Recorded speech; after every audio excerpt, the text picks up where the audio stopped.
네, 안녕하십니까. 2021년 8월 9일 울프입니다. 네이버가 가면 우리도 갈 겁니다. 질 수는 없죠. 라는 내용으로 오늘 아침에 픽하는 종목은 카카오입니다. 카카오에 대해서는 매수 의견을 드리는 부분이고요. 결론적으로 계속되는 영토 확장이라는 내용으로 한국투자증권에서 레포트가 나왔고, 이 주가 추세상 단기 하락 구간이나 하단의 지지를 보자라는 내용으로 오늘 이야기 이어가 보도록 하겠습니다. 투자 아이디어입니다. 네이버와 비슷하지만 다른, 그러나 성과는 확실한 이라는 투자 아이디어고요. 일단 네이버랑 비슷한 그러한 특징을 갖고 있어요. 사업을 물론 이제 네이버 같은 경우에는 최대 포털 사이트라는 그런 이제 강력한 해자가 있고요. 카카오 같은 경우에는 카카오톡이라는 강력한 네트워크 모바일 플랫폼 해자가 있습니다. 근데 이들 두 사업의 확장하거나 사업의 영역이 거의 비슷하지만 네이버 같은 경우에는 이제 서로 협업, 지분 교환 이렇게 해서 사업을 확장해 나가는 스타일을 취하고 있고, 카카오 같은 경우에는 자회사를 만들어서 성장시키고 경우에 따라서 필요하면 또 상장을 시키는 그러한 역할을 하고 있습니다. 그러니까 둘이 목표하는 지향점은 같은데 방법이 다른 거죠.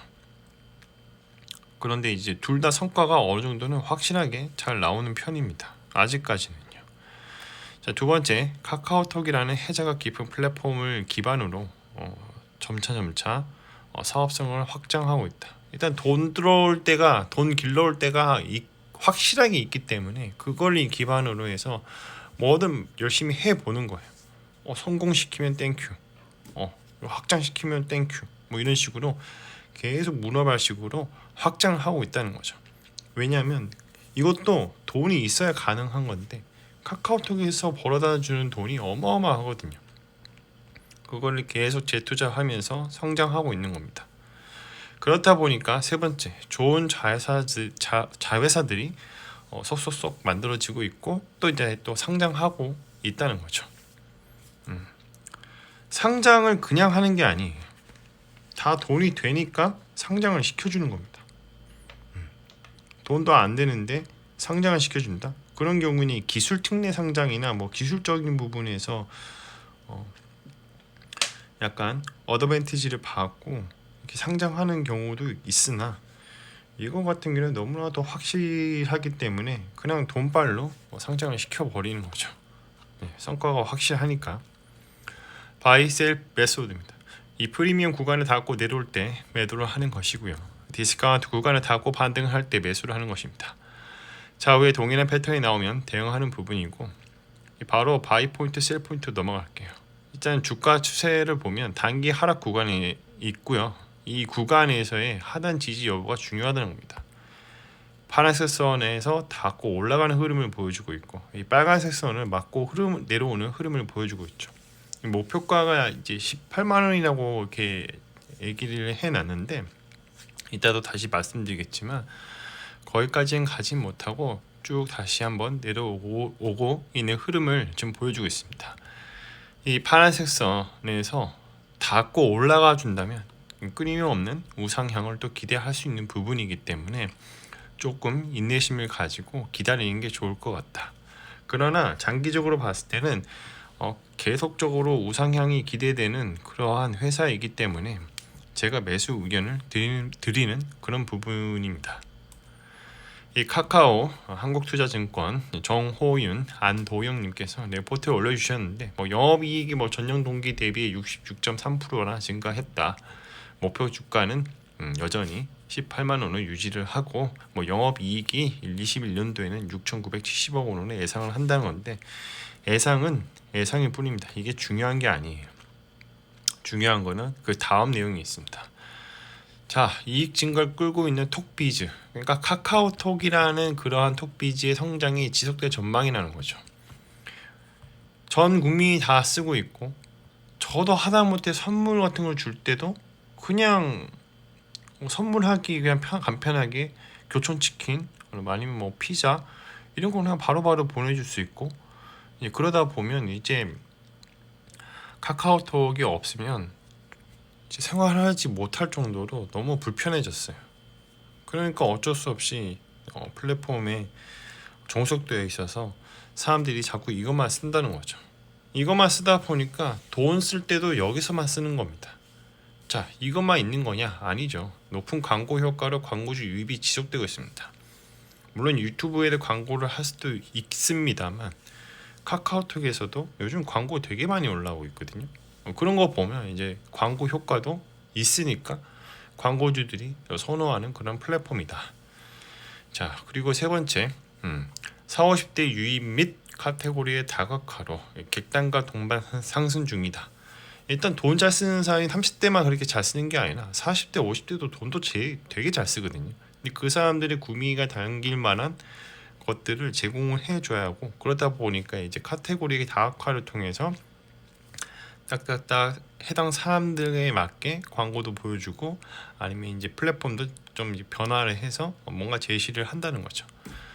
자, 그 다음으로 이제 모빌리티 핀테크 핵심 신사업들의 성장도 여전히 견조하다.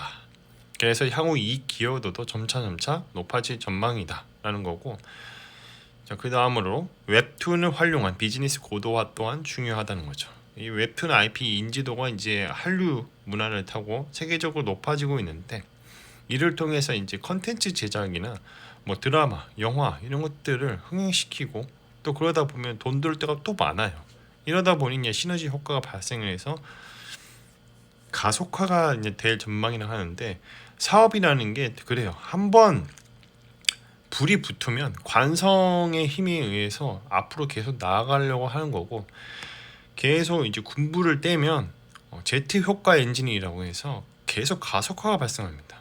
물론 어느 특정 구간에 수렴을 하겠지만 이 성장성이 높아만 가는 초기 단계에서는 이게 반영될 수밖에 없고, 이게 반영되다 보면 당연히 주가에 그 가격이, 그 흐름들이 반영될 수밖에 없는 것입니다. 그래서 자, 톡비즈의 성장, 카카오톡, 모빌리티 핀테크, 뭐 카카오뱅크나 이런 카카오페이, 웹툰 이런 것들이 되게 현재 시장에서 우호적이라는 거죠. 카카오한테. FM 가이드 주주 현황을 보면 2대 주주로 우리의 연기금 형님들이 좀 들어가 계십니다. 그리고 시세 현황을 보면 1년 사이에 거의 100% 올랐는데, 언제든지 제가 말씀드렸지만 100%까지 가면 언제든지 떨어질 수 있는 그런 주식입니다. 그러나 카카오 같은 경우에는 그럴 가능성이 거의 없어 보이긴 합니다.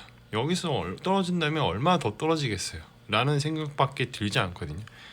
100% 떨어진다, 100%에서 떨어진다고 해서 50% 가까이 하락한다고 해서 그러면 조금 우리나라 경제가 휘청휘청한 게 아닐까, 이렇게 많이 하락을 하지 않을 것이다. 물론 제가 이거를 고평가다 저평가다 엄단하기는 이릅니다. 사업 요약을 보면 뭐 메신저, 포털, 커머스, 모빌리티, 핀테크 등 다양한 서비스 제공한, 그럴 수밖에 없죠.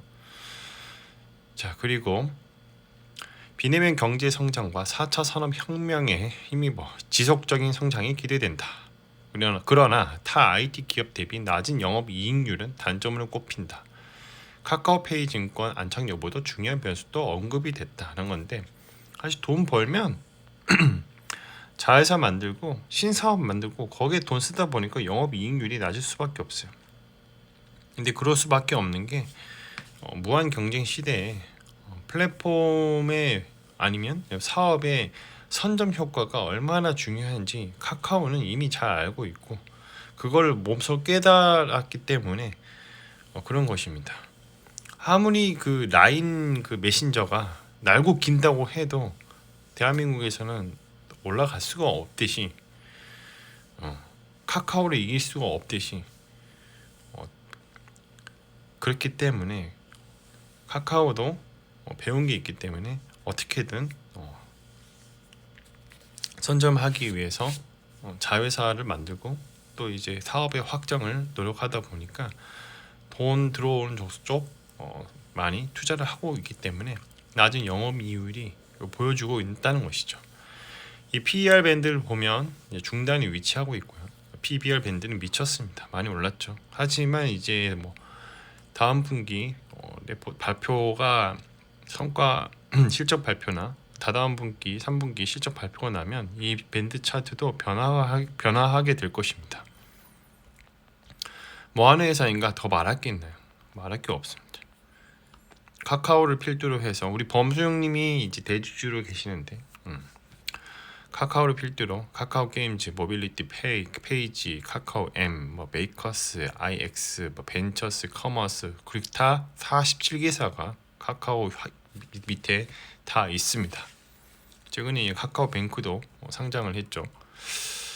여기 보면 카카오 뱅크의 최대 주주로 들어왔다. 2019년 11월 22일 날 뉴스를 좀 갖고 와봤어요. 톡비즈 서비스, 뭐 포털 비즈, 모빌리티, 페이, 게임, 뮤직, 유료 콘텐츠, IP 비즈니스, 그리고 신규 사업 등 내용 및 정망, 카카오 페이증권, 또 카카오 뱅크까지 거의 우리의 실생활에 밀접하게 연관되어 있는 그런 사업들이나 접할 수밖에 없는 그런 사업들을 카카오가 영위하고 있다라는 겁니다. 매출 실적을 보면 플랫폼 부문이 53%, 이제 카카오톡을 말하는 거죠. 컨텐츠 부문에서 뭐 46.9% 거의 비등비등합니다. 돈 잘 보고 있다는 뜻입니다. 그래서 저희 코멘트는 경제적 해자를 기반 위해서 사업의 영역을 늘려가다. 이 사업의 영역이라는 것은 훌륭한 자회사가 만들어가는 카카오라는 것이죠. 그래서 이제 카카오가 망하면 나라가 망한 거랑 다름없습니다. 삼성전자가 망했다? 나라가 망한 겁니다. 현대차가 망했다? 나라가 망한 겁니다. 그만큼 카카오가 이제는 우리 대한민국에서 생활의 필수품으로 자리 잡았고 망하면 안 되는 회사로 된 거죠. 그렇기 때문에 앞으로도 장기간 지속적인 성장이 상승이 또 보이는 카카오라고 말씀을 드리면서 이야기를 좀 여기서 마무리하도록 하겠습니다. 마무리하면서 가격은 어떻게 결정되는가? 수요와 공급의 법칙을 따른 것이죠. 주가가 이동하는 과정 중에 리얼 옵션의 가치가 반영이 시작이 되면 가격에 이슈가 발생하게 되고 리얼 옵션의 가치가 더해지면서 주가는 계단식으로 상승하게 되고 가속화가 발생합니다. 리얼 옵션의 가치가 최대치일 때 사람들의 생각이 바뀌겠죠. 누군가는 매도할 것이고 누군가는 매수할 것입니다. 시간이 지나면 주가는 원래 펀더멘털로 수렴하게 되는데 이를 리얼 옵션 만기라고 합니다. 전제 조건은 모든 가격은 시간에 종속되어 있고 이 세상에는 영원한 것은 없습니다. 역사는 반복되고요. 절대로 시장을 이기려고 하지 말자. 미스터 마켓은 항상 옳다입니다. 자, 오늘은 카카오에 대해서 말씀을 드려봤고 계속되는 영토 확장이라는 내용으로 한국투자증권에서 레포트가 있었습니다. 주가 추세상 단기 하락 구간이나 하단의 지지를 잘 보자. 저희 의견은 지금도 뭐 매수할 만한 그런 가격이다라는 것을 말씀드리고 싶습니다. 컨텐츠가 좋았다면 구독과 좋아요, 알람 설정 부탁드립니다. 오늘도 들어주셔서 감사합니다.